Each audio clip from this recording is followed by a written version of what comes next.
Nenek tua yang hampir 80 tahun ini, di selama hidupnya mengumpulkan hampir 1 juta euro, dan menyembunyikannya di dalam kasur. Hari ini, anak-anaknya menggunakan kesempatan dia tidak lagi di rumah, melakukan pembersihan besar-besaran, mengganti perabotan rumah yang lama, mengganti dinding, ingin memberikan ibunya suatu kejutan yang besar. Wanita tua itu pun terkejut, tapi mukanya tidak terlihat bahagia, karena kasur tuanya juga sudah dijadikan sampah. Berapa banyak? Kira-kira 1 juta euro. Semuanya pun tertawa, mereka tidak percaya bahwa ibunya memiliki uang sebanyak itu. Wanita tua ini menghitung pendapatannya selama 50 tahun. Dan ditambah ekspresinya yang serius, seperti tidak sedang bercanda. Anak-anaknya pun terdiam, dengan cepat mencari kasur itu. Wanita tua itu berkata ke mereka, kasurnya adalah pola kotak biru dan putih. Di atasnya ada tulisan AOP. Semua orang tidak berani ragu. Dengan cepat mencari supir yang membantu pindahan. Wanita tua itu melihat cucunya si Emma pun mulai emosi. Karena semalam, paman memberinya 20 euro, dan menyuruhnya membawa nenek pergi keluar jalan. Semua orang baru ada kesempatan untuk memberinya kejutan. Tapi tak disangka kejutan malah menjadi masalah. Sekeluarga mendatangi bar yang sering dikunjungi oleh supir. Paman sangat kenal dengan supir tersebut. Mengetahui supir itu pemalas. Bisa jadi perabotan masih ada di mobilnya. Tapi di saat membuka mobilnya, tidak ada apa-apa. Supir itu sangat rajin selama beberapa hari ini. Paman bertanya barang itu dibawa kemana. Supir berkata dari awal sudah dibawa ke tempat pembuangan sampah. Sekeluarga menuju ke tempat pembuangan sampah. Tetapi kantor tempat pembuangan sampah sudah tutup. Dan besok adalah hari libur. Semuanya hanya bisa menunggu di rumah. Akhir pekan yang tersiksa. Akhirnya hari Senin tiba. Tapi petugas tempat pembuangan sampah berkata, bila tidak ada kejadian lain, sampah minggu lalu seharusnya sudah sampai di tempat pembuangan akhir. Si nenek dan paman datang lagi ke tempat pembuangan akhir. Tapi sudah mencari semua kasur lama tetap tidak menemukannya. Nenek pun berkata, masalah tidak mungkin sekebetulan ini. Supir yang memindahkan barang itu pasti berbohong. Mereka datang lagi ke bar untuk mencari si supir. Ternyata supir tidak membawa barang itu ke tempat pembuangan sampah. Diantar kemana, dia tidak ingin mengatakannya. Karena itu adalah rahasia dagangnya. Paman rela mengeluarkan 50 euro untuk membayarnya. Supir yang pintar pun langsung menebak. Mereka pasti sudah membuang barang yang sangat berharga. Kalau seperti ini, 50 dolar sama sekali tidak cukup. Nenek pun menyuruh supir untuk memberitahu harganya. Besok baru dibicarakan lagi. Kemudian keluar dari bar. Paman sangat tidak mengerti dengan apa yang dilakukan si nenek. Di saat mereka kembali ke mobil, paman bersiap untuk pulang ke rumah. Tapi nenek berkata jangan pulang. Kita akan mengikuti mobil si supir. Melihat supir yang juga keluar dari bar, tidak sabar untuk mencari barang. Trik ini disebut yang tua memang lebih berpengalaman. Mereka pun mengikutinya. Ma, kau sangat berpengalaman ya. Mereka mengikuti supir ke sebuah kuburan. Ini adalah tempat dia meletakkan sampah. Tapi kasur sudah tidak ada. Supir berkata mungkin sudah diambil oleh pengemis. Petunjuk pun putus sampai di sini. Sekeluarga berkumpul dan melihat rekaman yang ada. Ada yang melihat peta mencari segala cara.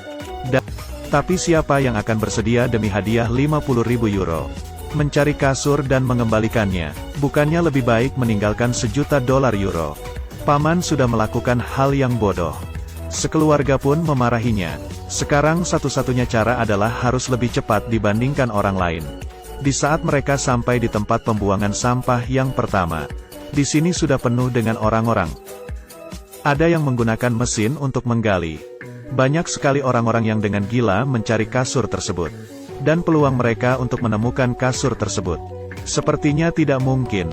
Saat itu penduduk kota sibuk dengan mencari kasur. Di koran, di TV, semuanya tentang kasur. Bahkan di sekolah Emma pun juga membahas hal itu. Kemudian acara di TV pun mengundang nenek untuk datang. Setelah melakukan penelitian, ada 91% orang yang menyatakan ingin hadiah setelah menemukan kasur. Dan sisanya ingin mengembalikan semuanya ke nenek. Hal ini adalah hal yang bagus. Sekeluarga pun bersorak gembira. Beberapa hari kemudian, masalah kasur mulai terlihat titik terang. Seorang sudah menemukan kasur, tapi setelah dibuka sama sekali tidak ada uang yang dikatakan. Hanya ada 670 euro. Paman merasa dibohongi. Dia berkelahi dengan nenek, kemudian membanting pintu dan keluar. Di siaran mengatakan semua orang mengira kalau nenek sudah berbohong kepada semuanya. Semuanya pun marah. Di malam hari, nenek duduk sendirian di pojokan dalam kegelapan.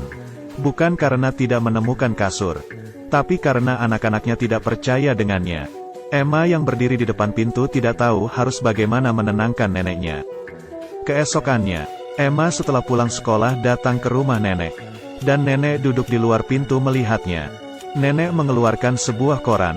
Hari ini berita utama adalah tentang kasur. Dia berkata ke Emma, semua orang hanya peduli dengan halaman pertama. Tapi mereka tidak menyadari halaman kedua. Halaman kedua adalah tentang orang yang menemukan kasur. Dan kasur ini bukanlah kasurnya. Di atas tidak ada tulisan AOP. Dengan begitu, kasur yang asli sebenarnya belum ditemukan. Nenek menyuruh Emma untuk menjaga rahasia ini dan mencarinya sendiri. Mereka bersembunyi dari keluarga mereka. Dan melakukan di hari libur untuk melakukan aksinya. Melangkahi tempat di mana semua orang pernah berjalan. Tempat pembuangan sampah yang tersisa tidak berapa banyak lagi. Mereka sehari mencari satu tempat. Setelah mencari tetap tidak menemukan apa-apa, Emma juga mulai meragukan neneknya. Nenek sangat sedih. Orang terdekat terakhir yang bisa dia percaya juga mulai meragukannya. Pulanglah, aku tidak punya waktu untuk memanjakanmu. Hari ini, Emma sedang di bus perjalanan pulang dari sekolah. Kemudian dia buru-buru turun dari bus dan mengikuti pengemis itu ke pabrik yang sudah terbengkalai. Pintu utama terbuka. Dia pun jalan masuk ke dalam. Di dalam ini banyak sekali pengemis. Dan banyak kasur lama. Dia meneruskan pencariannya naik ke lantai atas. Dan langsung bersembunyi di balkon. Hingga malam dan memastikan tidak orang dia baru pulang. Dan bersiap untuk memindahkan kasur. Sebelum pergi dia mengambil beberapa uang. Dan memasukkannya ke dalam sepatu pengemis. Dia menggunakan troli untuk memindahkan kasur tersebut ke rumah neneknya. Sampai di toko hewan bibinya, dan menunjuk ke arah kasur. Bibi yang melihat itu langsung senang. Dia berpelukan dengan Emma. Di perjalanan bertemu dengan paman. Paman pun langsung senang ikut berlari. Kemudian juga kebetulan sekali bertemu dengan paman kedua. Saat itu roda troli rusak. Untuknya mereka berempat, jadi bisa saling mengangkat. Mereka mengangkat kasur dan terus berlari.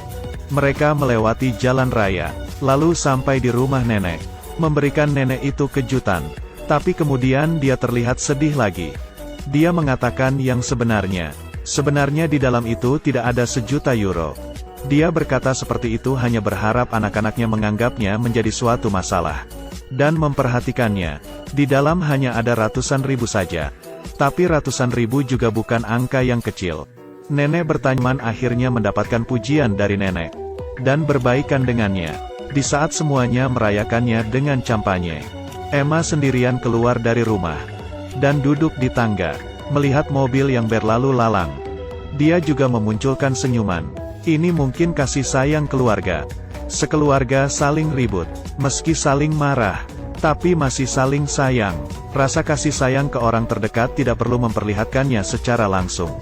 Hanya perlu dengan sebuah senyuman dari hati.